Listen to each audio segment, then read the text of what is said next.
So last week or last 2 weeks, I don't know, on Facebook, there was this popular herb seller who was advising ladies in their to do quick and get married to any available man they see. Why? Because infertility now hits at 30s. Well, she's right. In my practice, I've been alarmed by the number of women I've seen in their 30s who are not seeing their menstruation. Women who I tend to in their 40s telling me that they stopped menstruating at 30s. This is so alarming. And then I agree with her on this, but what I don't agree with her is her solution to it, because telling people to just rush and enter anyhow marriage because infertility now hits is a very toxic advice. Because as someone who is also into emotional healing, mind body therapy, as in there are a lot of people who need to heal from their childhood because of the kind of homes they grew up in. Many people grew up in toxic homes that their parents were like cat and rat, where they were not seeing eye to eye. Even though the parents stayed to the end, the parents even had to divorce at some point. And that experience is still affecting them even in their adult stage. Some people is in personality disorder, some people is in physical diseases. So a toxic home is very dangerous. It's even as dangerous as a physical disease. So we shouldn't advise that kind of, we shouldn't give that kind of advice. So what she should be blaming, or what she should be looking at, is the root cause, and not to be giving this kind of solution. The problem, or the reason why this is happening on a high increase, in fact right now, infertility is a pandemic.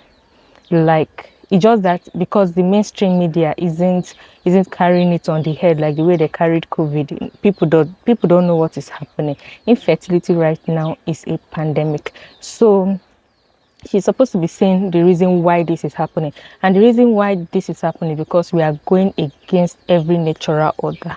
We are breaking every natural laws that we know of, and then if you break a law, there will be consequences. So we are supposed to retrace our steps and say, okay, what are we doing wrong, instead of blaming the consequences of of breaking the law.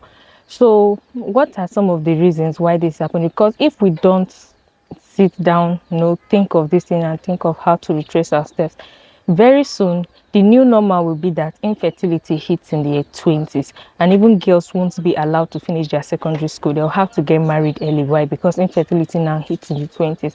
And the elites, they're as in they are really preparing for this business. I don't know if you people should have seen that video where they were talking of artificial wombs that they will bring out in 2030s or so, where women will no more have the stress of going through pregnancy and all that.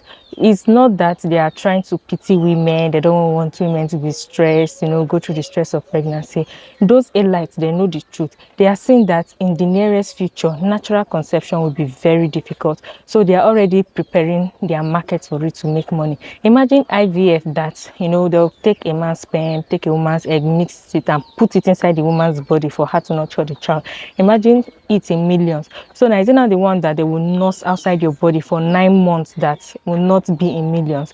See, the way we are really going against natural order, if we don't stop right now, as in humanity is going to be extinct without wars, without anything, because this chemical warfare is even more dangerous than wars. So we need to retrace our steps back. If not, in the future, it's only the rich, only the very rich, that will be able to afford procreation, that will be able to afford having kids on their own through those artificial wombs. So what are the ways in which we are breaking natural laws?